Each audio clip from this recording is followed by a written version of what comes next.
about to film my Q&A. You doing your second video? I'm doing my second video. I've changed my top so I'm not wearing the same thing in two videos. Hi everyone, welcome to another video. This is the fourth in a row. Look at me. Or is it the third in a row? Ooh, I can't decide which order I'm going to do these videos in. Might be the third in a row or the fourth in a row. I haven't decided. Either way, what a friggin' streak. Today I have a Q&A for you, and Levi, I'm going to kill you. Levi! The dog won't sit down and listen. Tippy tappy. That's the noise he makes when he walks around. No, you're not in the video. You're not asking you questions. Levi! But yeah, welcome to my first ever Q&A. I feel pretty special right now. I really wanted to do one because it seemed really fun, but I was really worried that no one would ask me anything. And then you all got well on board and asked me loads of questions, so I am so chuffed. So yeah, it's my first ever Q&A. Let's get started. First question is from M Lifewire at LifewireXO. She said, how did you come up with Robowecop? Such an awesome name. Thank you. I thought I'd start with this question because I've actually had this question like 4 or 5 times. And it does actually say the story on my About Me page on my blog, but I realise that not a lot of people read that, and you know, so I thought I'd start off with this question just so you all completely know why I'm called Robowecop. It all started in second year and I was living with my friend Rosie, and Joe had given me his PlayStation 3 to use at uni because he'd just got a new one, so I was like, cool, I can game at uni, we can use it for DVDs and stuff like that. And obviously you have to create an account with like a name, and I couldn't think of one, but you can't change it once you've made one, so I was like, well, it's got to be good, like, I've got to think of something good. And me and Rosie were sat there brainstorming. Yeah, we actually brainstormed for a PlayStation Network name. That's how cool we are. And we couldn't think of anything, so we were like thinking of like initials and like cool play on words with names, and she was like, right, what are your initials? I was like, R-O-B. My name's Rihanna Olivia Burr. And she was like, ha, R-O-B sounds like Robo, sounds like Robocop, and I was like, ding, like light bulb on the head. And I just really loved it, so it's like Robocop, but my surname is Bow, spelled B-O-W-E, so it's Robocop with my surname in the middle of it. So I used that for my PlayStation Network name, and then I loved it so much I changed my Twitter and my Instagram and everything like that to @Robocop. So when I started a blog, it kind of made sense because all my social media was already that, and it wasn't taken obviously because it's quite unique. And I did want something that sort of incorporated my name and that sort of was a bit different, so it just made sense to have my blog be robocop.com. So it's just kind of stuck. And I do go through phases of hating it because people don't always know how to pronounce it or what it means, and it's really annoying, but I'm liking it again at the moment, so you know, it's all good in the hood. Next question. Tasha at Hello Tasha blog, who I love. Hi Tasha. She says, if you could swap lives with one blogger for a week, who would you choose? My first inkling would be do the obvious and be like, well, Zoella lol. She's like super rich. But if I could live swap with the blogger, it would be Victoria from In the Fro. She's always in the Maldives. And that hair, can I just? Ultimate hair goals. I'm full of cold still, so I'm really sorry if I sound like a man. Next question is from Sophie at Essential20. Hi Sophie. Hi Sophie. She said, what would you say is the hardest thing about being a blogger? I wouldn't ever really totally consider myself a blogger because it's a hobby, so I would consider myself a content marketing executive because that's my job. But being a blogger, I think the hardest thing for me is actually fitting it in, because with having a full-time job and a YouTube channel and a boyfriend, and we're starting Body Coach's 90-day plan soon, and that involves exercise and food prep, and life is really busy, so I find that probably my hardest thing is actually finding time and sitting down and editing videos and writing blog posts and taking photos, and it does take up a friggin' lot of time, like a real lot of time, but I love it, so you know. Hannah Delacour, my babe, at Hannah Delacour 4 if you're wondering, asks, what are you looking forward to this summer? This summer, on Joe's birthday weekend, we are going to a wedding of a friend of Joe's mum. I consider Holly a friend of us as well, to be fair. We wouldn't get invited to the wedding otherwise. But we know her through Joe's mum, and she's getting married, and we're going up to Richmond, which is this like cutesy little area in North Yorkshire, and we've got this gorgeous cottage, and it's got a hot tub, and so it's going to be really fun. So we're there all weekend, and then the wedding's on the Saturday, and it's just going to be like a really super fun weekend because it's Joe's birthday weekend as well. So yeah, that's probably what I'm most looking forward to this summer, or Leeds Fest. But Leeds Fest lineup isn't great this year, so I'm only really looking forward to it because it's the only festival I'm going to. The lineup isn't really doing much for me, but we're going anyway. So, but I am quite excited because festivals are my life. Well, they're not, they're my summer. Next question is from my favourite person in the world, apart from Joe, Laura at LLIB, I'm sorry, oh my god, I'm sorry, LLIB. And LLIB. She says, waffles or pancakes? I'm a pancake girl. I prefer pancakes to waffles, unless the waffle in question is Laura's rabbit waffle, in which case I would always choose waffle. But if it's the food, I'm a pancake person myself. I'm a big lover of pancakes, as you can probably tell from like all the vlogs where we make loads of pancakes. Another question from Laura that I couldn't pass up. Snog, marry, kill, Donald Trump, Kanye West and Justin Bieber. I would have to kill Donald Trump because, well, obviously, Donald Trump's a friggin' moron. Oh god. Marry or snog Kanye West, Justin Bieber, they're both as bad as each other. I'd probably marry Kanye West. Really? And snog Justin Bieber. I don't feel like Justin Bieber is marriage material.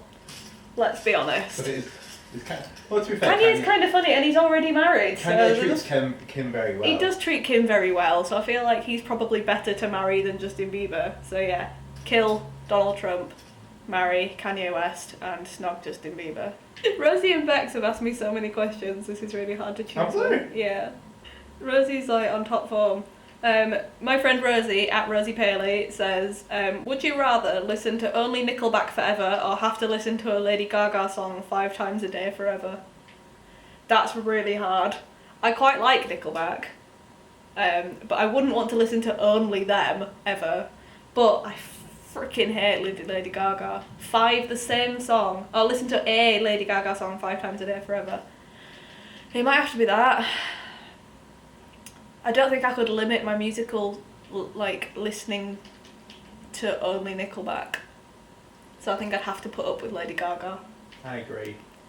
But that's irritating in itself because I absolutely hate Lady Gaga. Ooh, this is a cool question. At Hattie Hards says, if you could only use one lip, eye and face product for the rest of your life, which one would you choose? Right. If I could only use one lip product, it would be Charlotte Tilbury's Bitch Perfect lipstick, because as much as I love a red lip, not every situation calls for one, so I'd prefer to have a nude one, and it's just such a gorgeous lipstick that it goes with everything. If I had to only use one eye product for the rest of my life, it would be a mascara, probably either Benefit They're Real or Roller Lash. Can't decide which. It'd be one of those because mascara just makes your eyes kind of pop. I feel like you can get away with only wearing mascara and your face looks okay. Whereas like if you were only wearing eyeshadow, you'd look like a weirdo. So, and if I could only use one face product for the rest of my life, it would be, oh no, you see, is that makeup or is that skincare? That's not nice. If it was makeup, then it would be one face product. That's hard. It would probably be the Maybelline Fit Me Concealer, because if I'm having a good skin day, I can get away with just wearing concealer and not wearing foundation, and that covers more. So yeah, I'd probably go with the concealer. But if it was a skincare product, it would be Body Shop's Chamomile Cleansing Balm, for sure, because that shit's magic. Katie at Katie Gilroy blog asked me, what's the best advice you've ever received? That's a good question. I don't really receive advice off anyone. That's a bit sad, isn't it, really? Just a bit, babe. I've never really had any like outright advice from someone. Probably something stupid my dad told me. let's be honest. Oh no, you know what the best advice I've ever been given is? It was from my dad, and it was to not worry about uni. Like, he worked in a bank when I was a kid, and then when I got a bit older he did a degree for the online uni, and now he's a probation officer. And he basically said, like, don't worry if you don't know what you want to do for a job, for life, for careers, because I did something for 20 years and then I'm now doing what I enjoy doing when I've already had kids and got married and done this. So he always kind of told me to pursue what I enjoy doing and don't stress if I want to change my mind or if I want to do something different. It's like, don't stress. So that's probably the best advice I've ever been given, actually. Even though it wasn't outright advice as such. He didn't sit me down and go, right, so this is what you need to do. It was just kind of things he told me. So Courtney at Sun and Pump asks, what is the one thing you are most grateful for? This is going to be really soppy because he's sat in the room with me, but I am I am definitely most grateful for Joe. We've been together 7 years now, and he still puts up with me. God knows how or why, but he still puts up with me, and I'm grateful every single day for the fact that he hasn't left me yet. What do you mean yet? 'Cause I'm so annoying. I know you are, but... So yeah, I'm grateful to have a relationship where he's not just my boyfriend, he's my best friend as well. So you can't really ask for more, can you, to be honest? Hashtag couple girls. Hashtag RoboJoe. Ah! Knees. Oh my god. I'm sat on the floor, guys, and it's not comfy. I should have moved to the sofa, but never mind. I feel like I need something a bit more upbeat and silly now, because it's getting a bit deep up in here. Up in here. Up in here. Lauren Piper asks, how are you today? That's cute. Thanks, like Lauren. that. I'm good today. I've filmed, this is my second video, and we're going to see Funeral for a Friend tonight, and yeah, I'm great today. Apart from the fact that I've still got a cold. Thanks, Lauren. Katie at KNL Tweets asks, have you seen Robocop yet? No, I still haven't seen either film. I haven't seen the old one. Is there more than one old one? I don't know. I haven't seen any of the old ones, if there's more than one, and I haven't seen the new one. I'm a total fraud, and I'm very sorry. I do need to watch them though. I will watch them at some point. Katie at KNL Tweets then went on to ask, but more seriously, you and Joe are so girls. What's the dream for you two? House, wedding, kids, etc. Oh. I love Katie so much. And all of the above. We're currently saving for a flat. We don't really want to rent if we can help it, because we're currently living at his mum and dad's, and living here is great. We pay board, obviously, which is substantially less than what it would cost to rent our own place. So we're mad saving, and hopefully this time next year we will be in our own flat that we have bought rather than renting. Wedding and kids, I guess, would come some point after that. I've told Joe he's not allowed to propose to me until he can afford a nice enough ring, so there's that. And Which is always nice to be told. We would eventually both like kids, probably only one or two, but... No more. Oh no, God, no more. I don't want any more than 2 children. But yeah, we talk about this stuff all the time. Like, yeah, marriage and kids is definitely in our future.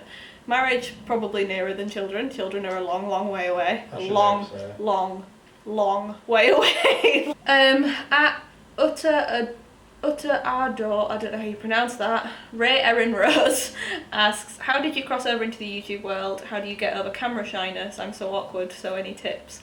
I'd been blogging for only a couple of months when I started YouTube. I started my blog in April and I started my YouTube in June in 2014. So, to be honest, it was one of them things where I started my blog and I started watching YouTube and I was like, I could do that. I could totally do that. Like, I'm going to do that. And I just did it. And as you all probably know, my relationship with YouTube has been hit and miss at best. I pretty much didn't do it at all in final year. I only really started doing it again properly last autumn. So like, 'cause I did a Halloween Lush haul and a makeup tutorial for autumn, and then I started weekly vlogging in December, and So as much as I've had it for ages, it really did take a long time for me to find a balance with it. It's very time consuming, and when I was in final year it was virtually impossible to do because I had so much work to do. So I wanted to prioritise my blog over my YouTube, so I kind of dipped out for a while, and now I'm properly back really, and I'm absolutely loving it. So in terms of any tips for getting over camera shyness, unfortunately you just kind of gotta do it. I can't really think of any tips. You just got to sit there, you got to do it, you got to try it out, you got to get over that horrible like, ooh, I hate listening to my own voice thing, because that kind of comes with it. You kind of got to. So yeah, you just got to go for it. You can make videos private on YouTube, so if you're kind of a little bit nervous, then maybe film a couple of videos, upload them as private so only you can see them, so you can kind of practice and that. But yeah, just go for it. People are so supportive, like, do it. I'll watch your videos. Send me a link. OMG. Cat, oh god, where's it gone? Cat at Chapters of Cat asked me, what's your favourite Lush product ever? Damn it. My favourite ever Lush product, that's hard because that's not just bath bombs. I would actually probably say, I'd probably say the So White bath bomb, the Christmas one. Oh, but what about Butterball? Oh no. Oh no! So White bath bomb, the Christmas bath bomb. I think that would literally just make it to the top, but Butterball would be a really close second. Ooh, this is a good question. Jenna at JennaLloyd27 asks, what's your top hangover cure? Right, Ooh. this sounds really weird, but I swear to God it works. Banana, honey and milk mixed up in a blender and you drink it. What? Yeah. When have you done that? I kid you not, I did it in final year like every time I was hungover.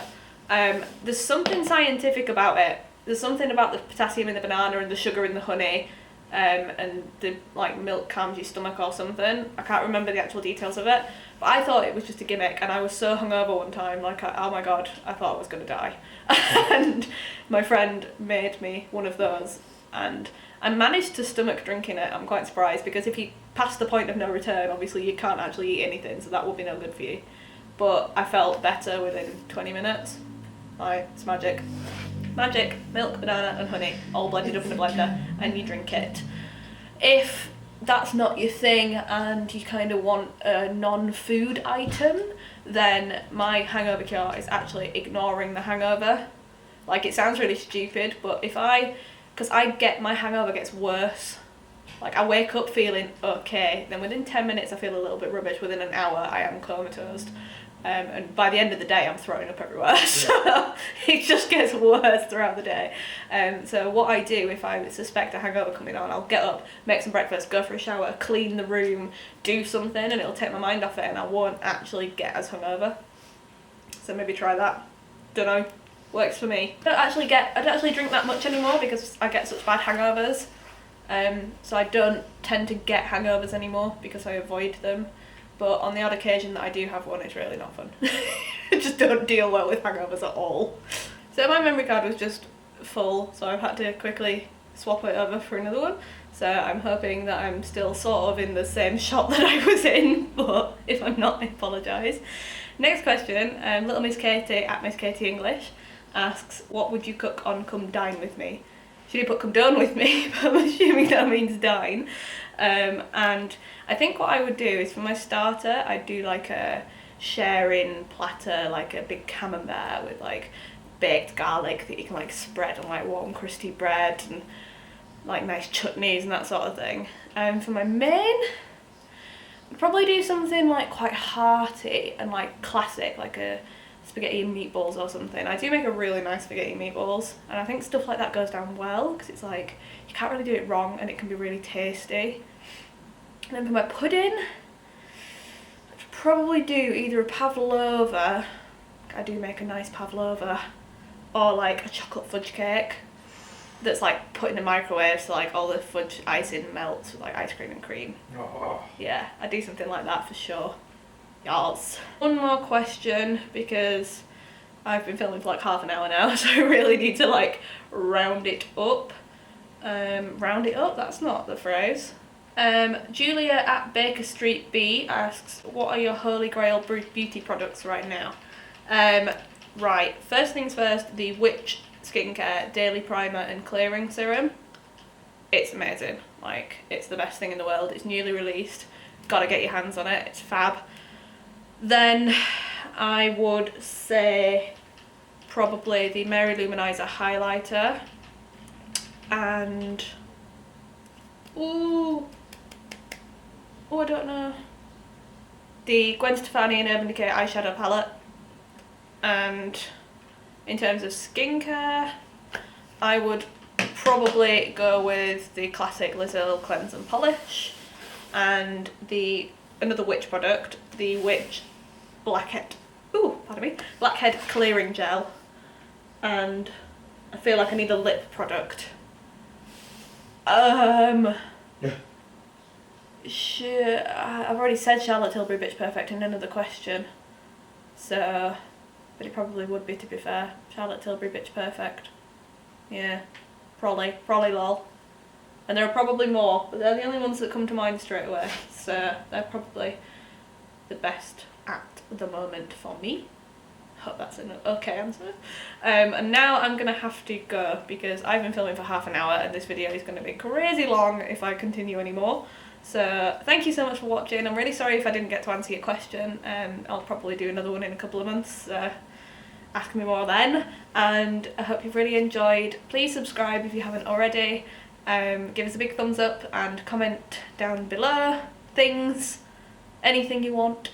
And I will see you next week for another weekly vlog, Wednesdays at 6 PM, and I will see you next Sunday for another video. So see you later guys, bye! Bye.